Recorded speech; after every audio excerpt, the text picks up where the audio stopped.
I rottami accartocciati e informi della Quarto Savona 15, l'auto della scorta del giudice Giovanni Falcone, esplosa nella strage di Capaci del 23 maggio del 1992, svelati agli occhi di alcune classi di studenti delle scuole superiori padovane per scuotere le loro coscienze con una storia recente del nostro paese, ma che loro non hanno vissuto. I ragazzi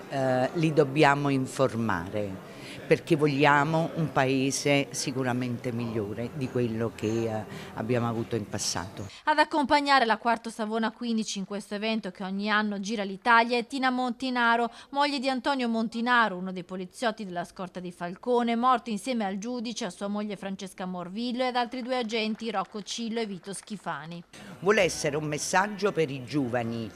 cioè, e dire loro che comunque insomma anche loro erano dei ragazzi e avevano deciso da che parte stare in un momento storico sicuramente molto particolare, e per dimostrare ai mafiosi che quel 23 maggio non li hanno fermati. L'evento, che fa tappa in 3 città del Veneto, è stato promosso per ricordare il sacrificio di uomini e donne dello Stato caduti sotto i colpi della mafia e per sensibilizzare ed informare sulla donazione di sangue. Per Tina Montinaro, che ha incontrato gli studenti dell'Istituto Calvi e dei licei Modigliani, Duca d'Aosta e Atestino, anche un modo per ricordare il rispetto per le forze dell'ordine e il loro lavoro. Ci ritroviamo con le nuove generazioni che hanno una violenza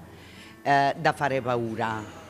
e non si rispettano fra di loro, e quindi è importante fare capire anche l'importanza delle forze dell'ordine,